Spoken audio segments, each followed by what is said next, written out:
Wow, it's 4:44 already. It's been sneaking up on me lately.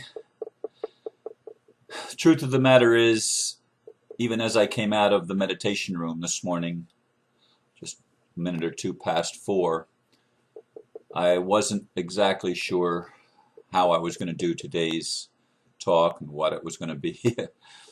um, I wasn't clear. I changed the title a couple of times.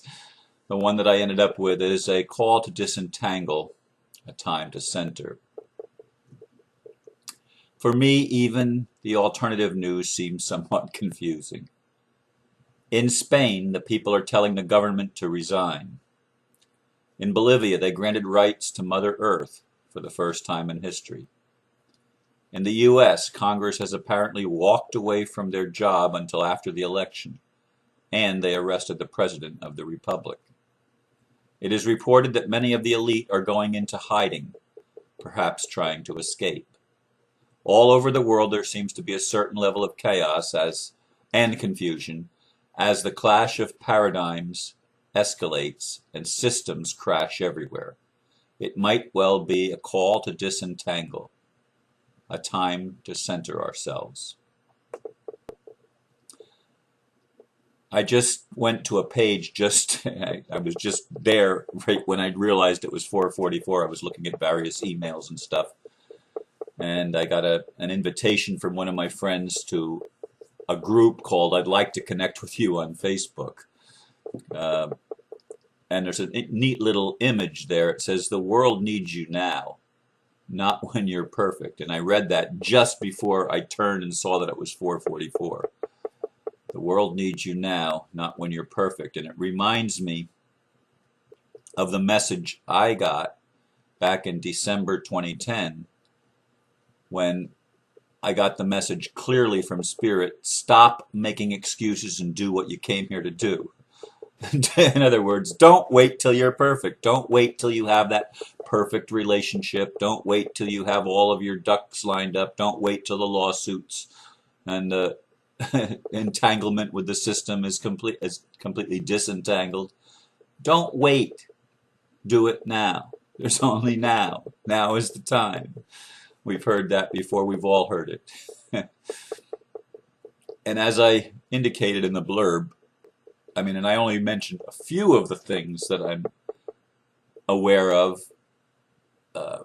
Seleucus is saying that there's a reunion of star families that's happening on Earth as people that have helped start global or Earth civilizations are back.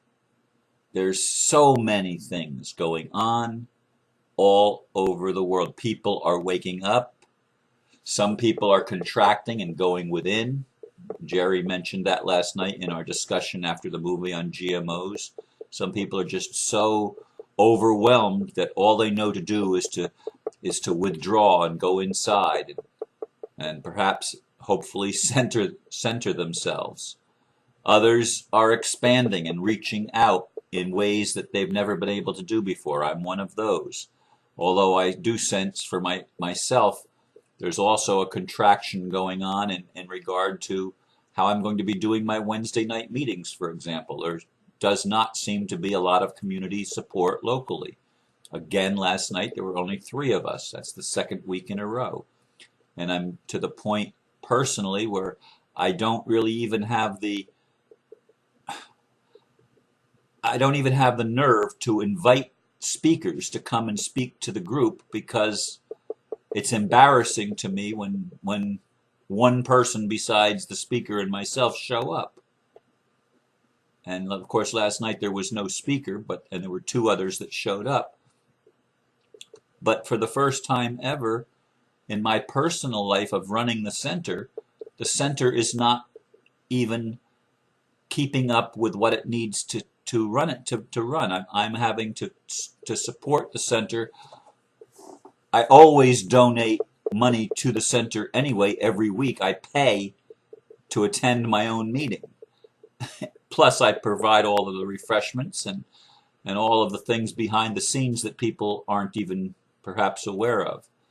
But I'm questioning. What do I continue? What do I let go of? What do I modify? Uh, on the Republic call last night, and I was on the Republic call Monday night, and I'll probably be on it again tonight. There's interesting things going on. There's a new group. I guess I already took that out. A thing called the security network that they're bringing up that I never really even heard of before. But the security network is basically telling the de facto that their time is up. And by the de facto, I mean the corporate government, falsely known as the United States of America. It's not been a government since 1871, and even less so since 1913, when the Federal Reserve was put in place, and that whole system has to collapse. It has to come down. It has to be disentangled.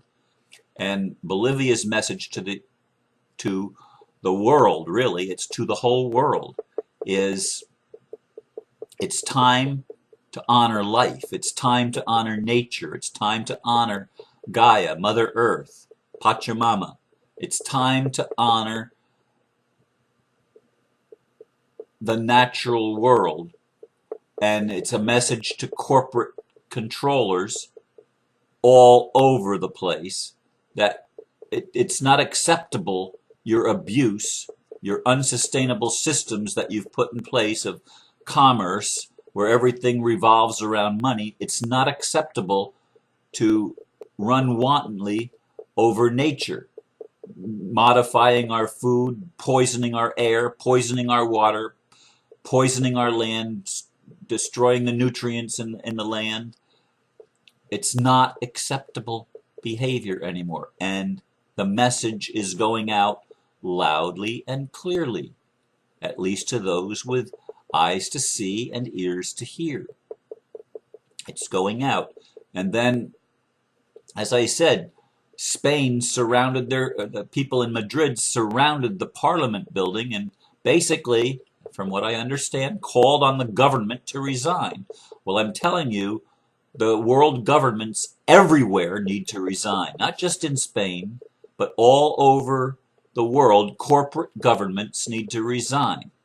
You need to get on with people like in Iran, where the places that Israel and the United States and Britain want to attack, Iran being the current boogeyman, they're probably the ones that have it most in order. Now, I know Iran is the Islamic Republic, but I also saw them reach out or allow the rabbis in their Jewish community to reach out to them. I talked about that a couple of days ago. I put the video up on, it was sent to me, and I reposted it on Facebook. Islam, at its purest, is not an antagonistic religion. At its purest. In a polarized society, it's going to be polarized. That's the way it is. And it's the same with Christianity. It's the same with Judaism. It's the same with Hinduism. I don't know enough about Buddhism to know if there's ever been Buddhist wars. I suppose, how could they avoid that over the 2,500 years of Buddhist history? I mean, I don't know how they could avoid that. There was certainly suffering in the time of the original Buddha. I forgot his name, Siddhartha. But anyway, there is a clash of paradigms that's going on right now. As the old is in its death throes, it's giving way to a new paradigm in which individual sovereignty and individual collective sovereignty, i.e. the states, the nations of the world, are going to come together, and we're going to learn cooperation, folks. It's not going to be competition anymore. That is passé. That is going down the drain fast. Corporations are either not going to exist anymore, or they're going to have to be completely rechartered. There's not going to be any such thing as multinational corporations, because they are the bane of human existence. They completely want to control things. That's where the elite have tried to control everything from. It's from the corporation, from the financial corporations and institutions, and through that they've controlled the governments. Through that they've controlled the education system. Through that they've controlled the pharmaceutical and the healthcare industry, which is a misnomer if there ever was one, because they don't care anything about people's health. They do everything to compromise people's health so that they can make more money, because the whole thing is backwards. It's based on profit, and profit is a crime against humanity when there are no ethics involved, when there are no principles of morality involved, there are no guidelines that make sure that the system is sustainable and that it works for everyone. When profit is the only motive or the primary motive, everything gets off base, everything gets screwed up, and we have nothing more to look at than the world situation that we're in now. The cause of it is the corporate situation of profit. It's the monetary system. It's not that money is wrong. We're going to learn that having a lot of money can be a blessing, but then we're going to also learn beyond that we really didn't need it ever at all. It was just a system of control put in place.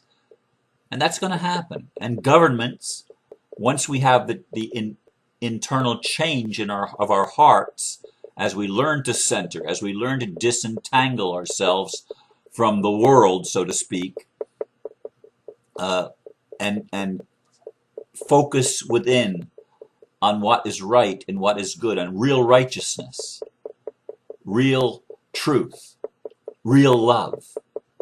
As we focus on that and let go of all the stuff that's been holding us back, and we begin to recognize all the stuff that's been holding us back, and oftentimes our own choices. They've been unconscious choices in many cases, but nevertheless, we've gone along for the ride. And we're saying, I don't want to ride this train anymore. I want off this train. And the corporate leaders and the elite, as I said, the news is from some sources that they're going into hiding more and more and more, because if they don't peaceably surrender and tell the truth, they're going to be torn limb from limb by some of the angry people that haven't learned about love yet. And that might be their just dessert. I don't know. I mean, I would, if I could have my way, every human being on the planet would wake up and say, wait a minute, we've got to stop this craziness, stop this insanity, and I choose to move into truth. I choose to recognize that truth is not what I've been told. It's not a belief system of a particular religion or a particular political ideology or viewpoint. It's not what we've been told. Truth is that we're all allowed to be unique. We're all allowed to be our own self. And we're willing to honor each other, including our differences, not trying to make it an homogenized thing, like many in Russo want to make it homogenized and make everybody a Bible believer, that God wrote the Bible. Bullshit, God didn't write the Bible. Did God inspire things that are in the Bible? Absolutely. Am I trying to nullify spiritual principles? Absolutely not. I fully stand on spiritual principles of truth, but those principles are not just in the Bible. Those principles are found in other holy books, the Quran and the Bhagavad Gita and the Vedas and various other writings of sacred texts, the Tao Te Ching. And there's all sorts of wisdom that we have collectively acquired through the ages, and each of them belong to all of us, and each of them have their own wisdom and their own foolishness. Each of them have their inspiration and their error. That's just the way it is, folks. And when we accept that and we hold things less tightly, we let go of the ego grasp to be right in its own eyes. We let go of that, and we allow our ego to marry our higher self, so that there becomes a balance between the natural lower man and the natural higher man. And when I say man, I'm talking you man, not male. We merge those. We have the marriage in the heart, the sacred marriage of opposites. And that's what's going on as we disentangle and as we find again, for the first time in a long time, we find our center and we balance. We learn to balance the opposites. We learn to dance instead of duel. This is where we are, folks. It's time to let go of the weapons and the swords that we have used against ourselves, and recognize that we're all one family, and it is a reunion of the star nations. It is the reunion of our space family, and we are all here from other planets and other civilizations, for they seeded the earth. They, from the Pleiades and from other star systems, seeded the earth. But in all of the cosmos, wherever you go, there is the spark of life that is the divine in everything. When we recognize that, we will learn to love ourselves and then to love our neighbor as ourselves. I leave you with these thoughts, and hopefully you will feel somewhat inspired to center yourself and to let go of your belief in a system that has been unsustainable all along. That's it. Namaste. Have a beautiful day.